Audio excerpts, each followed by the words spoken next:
It's time for Real Talk. Movies. Everyone loves them. And opinions, everyone has them.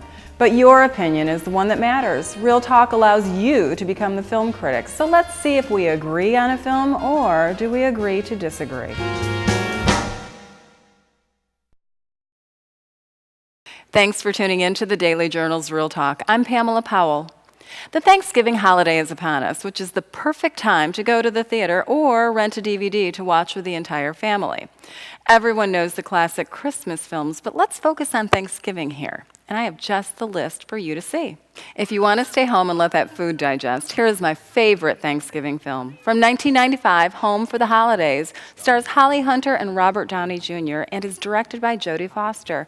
Hunter's character loses her job due to an embarrassing situation at the Art Institute in Chicago. She heads home to more embarrassing but hilarious drama, and she reminds us that we never grow up when we go home.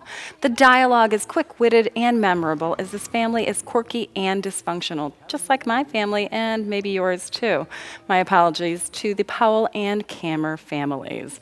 I generally do not see movies more than once or twice, but this film, I can't even count the number of times I've seen it. Then we have Planes, Trains, and Automobiles. Does this film really need any explaining? It's a classic. As Steve Martin and John Candy's characters attempt to somehow make it back to Chicago for Thanksgiving, the two experience the funniest odd couple adventure while they both learn a little bit about each other and themselves. And let me tell you, the car rental scene is priceless. We'd show you a clip, but hey, this isn't HBO. And finally, a lesser-known film based on the book by Richard Russo, a favorite author of mine, Nobody's Fool. Paul Newman and Bruce Willis star in this heartfelt story taking place in my former hometown of Poughkeepsie, New York, about a father who is a bit of a rascal and really not much of a father. He has to face a few real-life issues that allow us to get a glimpse inside an ordinary man's life in not-so-ordinary ways.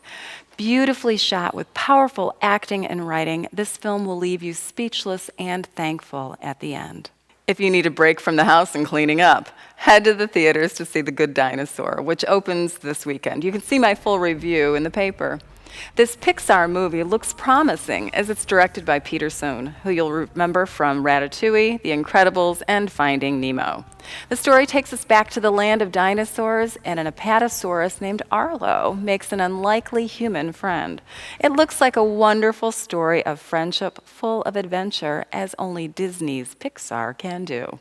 I hope everyone has a wonderful Thanksgiving. Tune in next week when Mark Mesrimus joins me to talk about the top films of December 2015. And that's a wrap.